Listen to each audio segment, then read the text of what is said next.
अस्सलाम वालेकुम dear students, welcome to Mehran academy and YouTube channel Mehran Ali official as well. Dear students, कैमरे की आंख और माइक्रोफोन के उस पार मैं हूं आपका online teacher Mehran Ali. Unit number 15 10th class physics और चैप्टर का टाइटल है जी इलेक्ट्रोमैग्नेटिज्म। आज के टॉपिक में हम डिस्कस करेंगे एक शॉर्ट क्वेश्चन और एक लॉन्ग क्वेश्चन को।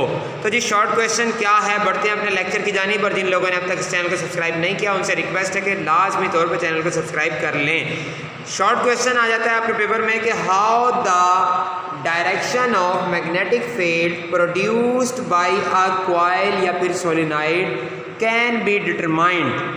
ठीक है जी, यानी कि एक कॉइल में से, एक सोलेनॉइड में से जब हम इलेक्ट्रिक करंट गुजारते हैं तो जो उसमें मैग्नेटिक फील्ड पैदा होती है उसकी डायरेक्शन का हम कैसे पता लगा सकते हैं। तो आपने जवाब कैसे लिखना है और उसमें क्या लिखना है, आपने कहना है कि it can be determined by right hand rule which is stated as, it can be determined by right hand grip rule which is stated as, के इसका हम दाएं हाथ वाले ग्रिप वाले रूल से, उसूल से पता लगा सकते हैं, जो कि ये है। क्या है रूल जी? If we grip the coil with our right hand by curling our fingers in the direction of the conventional current, our thumb will indicate the north pole of the coil। ये students याद रखिएगा, अगर आपसे paper में सवाल किया जाए कि सोलेनॉइड में या कॉइल में से जब हम करंट गुजारते हैं तो उसमें मैग्नेटिक फील्ड प्रोड्यूस होती है, उसकी डायरेक्शन का हम कैसे पता लगा सकते हैं, then your answer will be कि if we grip the coil with our right hand by curling our fingers in the direction of the conventional current, our thumb will indicate the north pole of the coil। यानी कि अगर हम solenoid को अपने हाथ में इस तरह से पकड़ें कि हमारी कर्लिंग फिंगर्स करंट की डायरेक्शन को, करंट कन्वेंशनल करंट की डायरेक्शन को शो करें, तो हमारा अंगूठा नॉर्थ पोल को रिप्रेजेंट करेगा। उसके बाद जी लॉन्ग क्वेश्चन है हमारा, force on a current carrying conductor placed in a magnetic field. तो जी इसका आंसर आपके, इसमें क्या आपको कहा जा रहा है कि एक कंडक्टर है आपके पास जिसको आपने मैग्नेटिक फील्ड में रख दिया है, उस पर जो फोर्स लगती है उसको हमने डिस्कस करना है। तो सबसे पहले आप मार्कर से हेडिंग देंगे क्या कि force on a current carrying conductor placed in a magnetic field, force on a current carrying conductor placed in a magnetic field, यानी कि मैग्नेटिक फील्ड में रखे हुए कंडक्टर पर लगने वाली फोर्स। तो उसके बारे में आपने क्या कहना है, फिर आप बताएंगे कि जी electric current produces a magnetic field similar to that of permanent magnet, कि इलेक्ट्रिक करंट जो होता है वो मैग्नेटिक फील्ड पैदा करता है परमानेंट मैग्नेट की तरह। Since a magnetic field exerts a force on a permanent magnet, क्योंकि मैग्नेटिक फील्ड परमानेंट मैग्नेट पर फोर्स लगाती है, it implies that current carrying wire should also experience a force when placed in a magnetic field. इसका मतलब ये हुआ कि एक वायर जिसमें से करंट गुजर रहा है, जो अपनी फील्ड पैदा कर रही है मैग्नेटिक फील्ड, जब उसको परमानेंट मैग्नेट वाली मैग्नेटिक फील्ड में रखेंगे तो उसके ऊपर एक फोर्स लगेगी। The force on a wire in a magnetic field can be demonstrated using the arrangement shown in figure.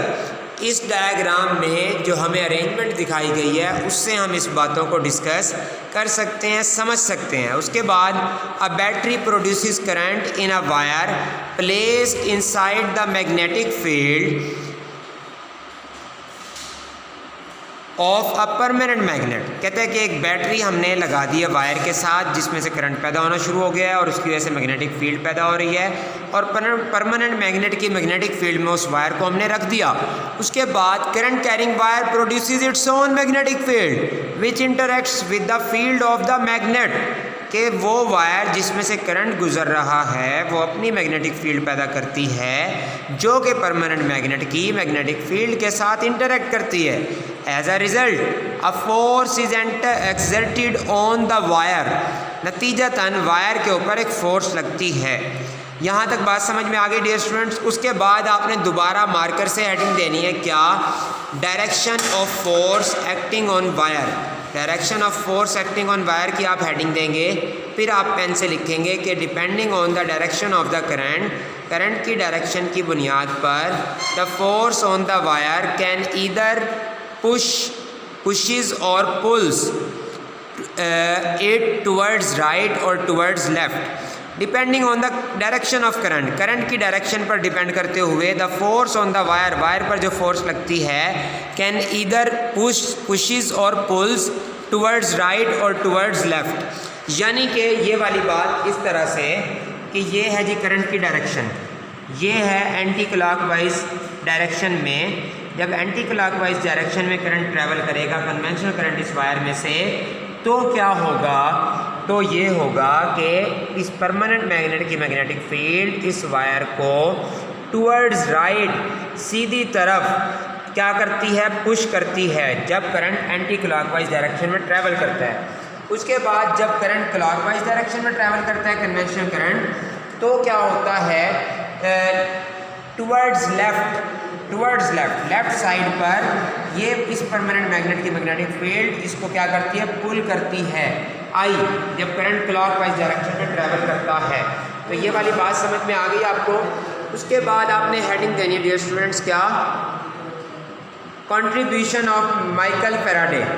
मतलब माइकल फैराडे ने क्या किया, तो आपने पेन से लिखना है कि Michael Faraday discovered that the force on the wire at right angles to both, कि जो वायर पर फोर्स लगती है वो उन दोनों चीज़ों के राइट एंगल होती है, 90 डिग्री का एंगल बनाती है उन दोनों चीज़ों के साथ। कौन सी दोनों चीज़ें जी, ये दोनों चीज़ें हैं dear students, the direction of the magnetic field and the direction of the current. Magnetic field की डायरेक्शन, मैग्नेटिक फील्ड ये है बी, और करंट की डायरेक्शन यानी कि आई, उन दोनों के। उसके बाद आपने दोबारा मार्कर से हेडिंग देनी है। आपसे शॉर्ट क्वेश्चन में भी पूछा जा सकता है कि इस वायर पर लगने वाली फोर्स जो होती है उसको हम कैसे इंक्रीज़ कर सकते हैं, तो आपने मार्कर से ये हेडिंग देनी है, क्या, डिपेंडेंस ऑफ फोर्स या फिर इंक्रीजिंग ऑफ फोर्स। तो उसमें आपने बताना है कि the force is increased if, force को बढ़ा सकते हैं हम कब, तब जब 3 पॉइंट्स हैं, the current in the wire is increased यानी कि आई, उसके बाद strength of the magnetic field is increase यानी कि बी,